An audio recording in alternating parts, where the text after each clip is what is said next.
ગુજરાતના પૂર્વ મુખ્યમંત્રી સ્વર્ગસ્થ માધવસિંહ સોલંકીના પુત્ર, ગુજરાત કોંગ્રેસના દિગ્ગજ નેતા, જેને ગુજરાત પ્રદેશ પ્રમુખના અને અનેક મહત્વપૂર્ણ પદ હંમેશા સંભાળ્યા છે. કોંગ્રેસની રાષ્ટ્રીય નેતાગીરીમાં પણ જેની એક અમિટ છાપ છે, એનું વજન છે, એવા ભરતસિંહ સોલંકી ફરી એક વખત વિવાદમાં આવ્યા છે.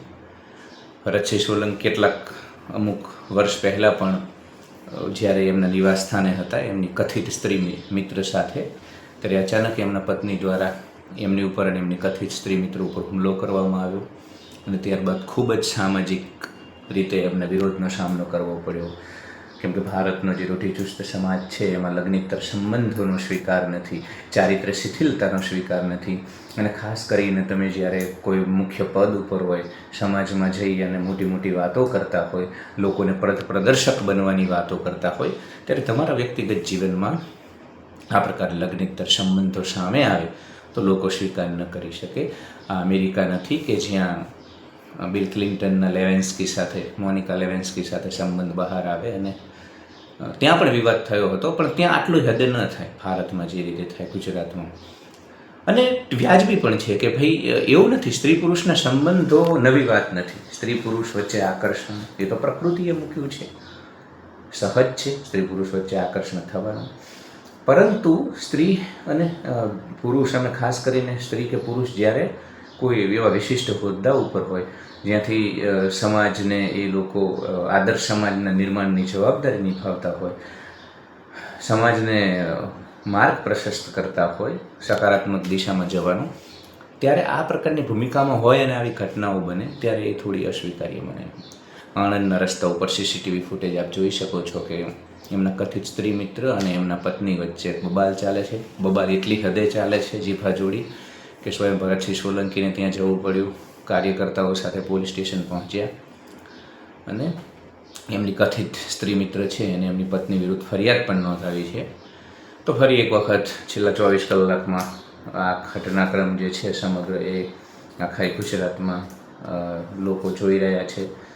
અને ભરતસિંહ સોલંકી હમણાંથી થોડું કમબેક કરી રહ્યા હતા. હમણાં એ વિસાવદર ચૂંટણીમાં પણ મહત્ત્વની ભૂમિકામાં હતા અને એવું લાગતું હતું કે ફરીથી જે કોવિડ સામેની લડાઈ બાદ અને આજે એમના વિવાદો થયા લગ્નેતર સંબંધના અથવા તો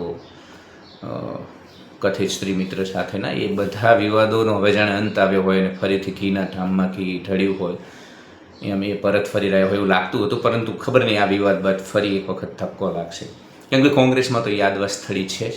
કોંગ્રેસમાં તો તમારે કોંગ્રેસની નેતાગીરી તમારો વિરોધ કરતી હોય, કોંગ્રેસના નેતા જ તમારો વિરોધ કરતા હોય અને ત્યાં ખૂબ જ ગળાકાપ પ્રતિસ્પર્ધા ચાલે છે મહત્ત્વના પદ માટે. ત્યારે આ પ્રકારના સમાચાર જ્યારે સામે આવે ત્યારે ભરતસિંહને નિશ્ચિત કોંગ્રેસના માળખામાં પણ તકલીફ પડી શકે છે.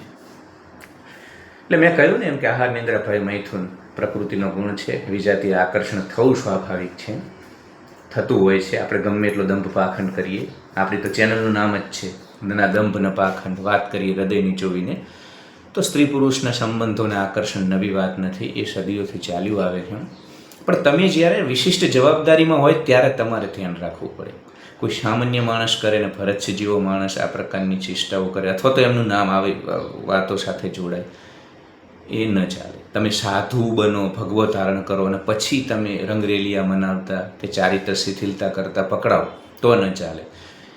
સ્ત્રી પુરુષના સંબંધ ખોટા નથી, એ પ્રકૃતિ છે. આહાર નિંદ્રા ભય બાદ મૈથુન પ્રકૃતિનો ગુણ છે. પણ તો તમારે સંસારમાં રહેવાય, તમારે ભગવા ન પહેરાય. તમે ભગવા પહેરો એટલે એ જવાબદારી છે. તમે બાકાયદા એલાન કરો છો લોકોને કે હવે અમે આ સાંસારિક ગુણધર્મોથી દૂર રહીશું, પછી કરવું ખોટું. એમ આ પ્રકારની મોટી જવાબદારીઓ બાળકો જ્યારે મોટા હોય, આપણે ગુજરાતની રાજનીતિનો બહુ મહત્ત્વનો હિસ્સો હોય, ત્યારે આ પ્રકારનો ઘટનાક્રમ છે એ નિશ્ચિત અસ્વીકાર્ય છે.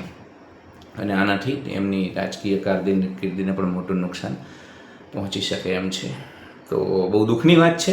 કેમ કે કોઈની આંતરિક જીવન જ્યારે આ રીતે જાહેરમાં આવે ત્યારે એ બંને સ્ત્રી પુરુષ માટે, પરિવાર માટે અઘરું હોય છે, એમના બાળકો માટે અઘરું હોય છે. હું તો કહું છું કે એમના પત્ની અને કથિત સ્ત્રી મિત્ર બધાએ ખૂબ જ પરિપક્વતા દાખવવાની જરૂર છે. કેમ કે વ્યક્તિગત જીવન અને વ્યક્તિગત જીવનના ગમા અણગમામાં ક્યાંક ને ક્યાંક એમનું સાર્વજનિક જીવન ખતમ થઈ રહ્યું છે, એમના બાળકોનું જીવન અંધકારમય બની રહ્યું છે. અને સ્વયં ભરતસિંહ સોલંકીને પણ રાજનૈતિક ગલિયારામાં થૂ નો સામનો કરવો પડે છે. ધન્યવાદ.